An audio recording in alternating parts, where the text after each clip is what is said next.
Popular for all the wrong reasons, this diecast is still freaking awesome. Here's Fernando Alonso's 2019 DELL Technologies Mind Maze, McLaren Chevrolet IndyCar.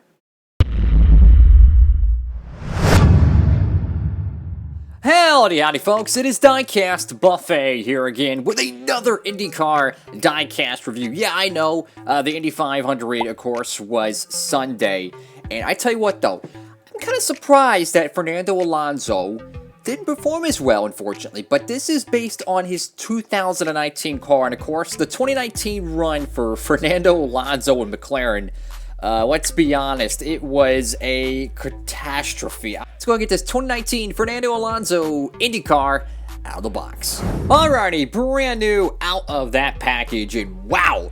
I mean, the paint scheme on this is absolutely very modern, very sharp. Yeah, orange Kool-Aid orange with the kind of like a good Delta blue, but it's like a very modern kind of, pixelated pattern. And to be honest with you, it really reminds me of the Jimmie Johnson 2020 paint scheme. So this is for McLaren, Team McLaren. I tell you what, Fernando Alonso missing the 500, and I remember watching that qualifying session and him making his run and his reaction, because he had like a crowd of media members, right, around him. And when he missed the Indy 500, I mean, his reaction, I mean, it's just like, bro, it was an embarrassment. But yeah, there was a whole lot of things that they didn't do right. And that's why they missed the show. But I tell you what, he didn't run that good in this year's 500. But you know what? It happens. It's just part of it, you know. It is what it is. So over here to the nose cone, you got Husky Chocolate. You got Chevrolet bow tie right there. I love that kind of like bronze, kind of like shiny chrome-esque pattern right there. Very, very nice. I have no clue what that is. I got the number 66 there. Very modern. That's quite an unusual font there, but then again, it does kind of have that like Jimmie Johnson Ally style digital paint scheme. Of course, you got NTT IndyCar Series right there on the tip of the nose cone. You got Scan Source right there on the side. You got Richard Mill right there. You got Dallara right there on the nose cone. Very sharp, very nice. Nothing on the winglets. Go over to the side of the tub over here. And I tell you, this car is just, I love the paint scheme. I really do. I love the orange and blue. You know, I'm really digging the orange and blue. It's a good looking paint scheme. It's just,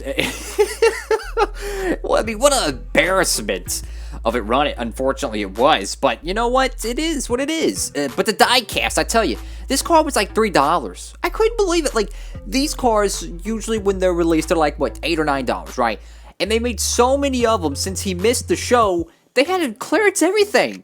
He like that. I'm talking everything. The 118s, the 164s, the hats. I mean, everything that's usually marked up at super expensive prices. They just clearance it all out because they had to get rid of it because he missed the show. And this diecast was like $3. I don't know if it's still even available, but I know they made a crap load of these things. I do like the black wheels on this one. I do like that. I think that's very, very modern. I like that. So you got over here on top of the tub here, you got DELL Technologies Mind Maze. You got Firestone right there. You got AutoNation. You got Chevrolet. You got your little digital pad right there. That's all fine and dandy. You got NTT IndyCar Series right there. You got Speedway right there. You go over here to the back little panel you get over here. You got DELL Technologies Kamoa. I have no clue how to pronounce that one, so I'm not even going to try on that one. You got Chevrolet. Very, very tiny logos over here. I think I see NTT or something there, and then I see Firestone. Of course, the whole bottom of the car is all painted with kind of like that matte satin black. Even the cross members, very, very sharp.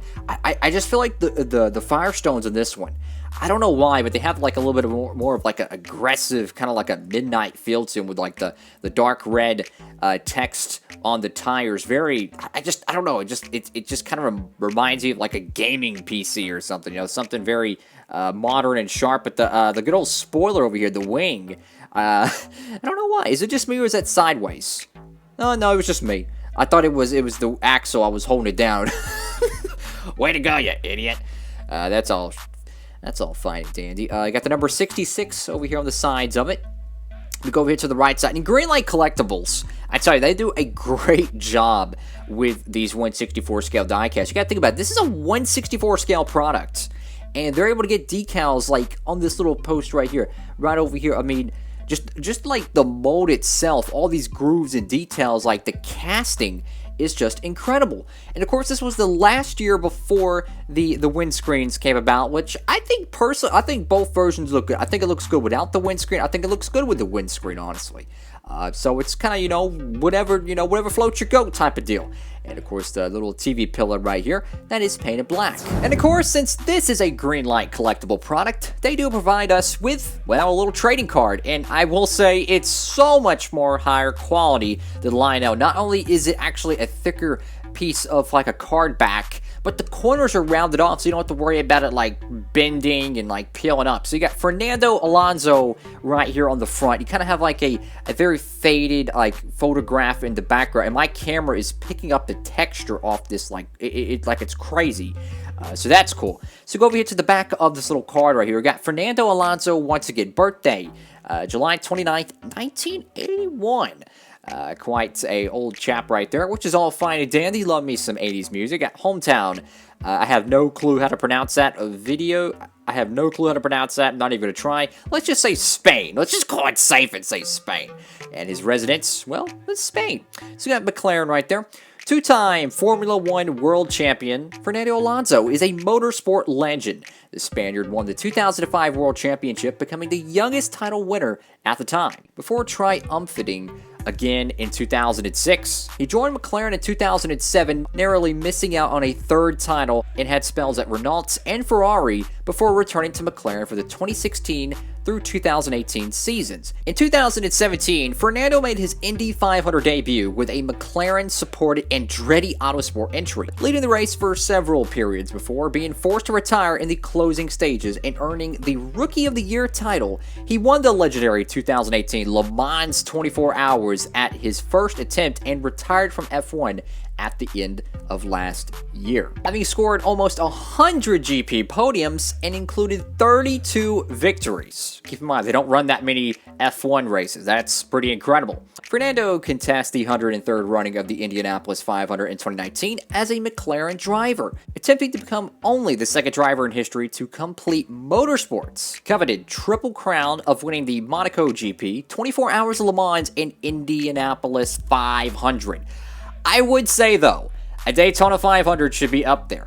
Change my mind. Anyways, folks, hope you're having a great day out there. Make sure to like, comment, and subscribe. Go ahead and turn on that notification bell as well. And with all that being said, folks, Diecastbuffet signing off.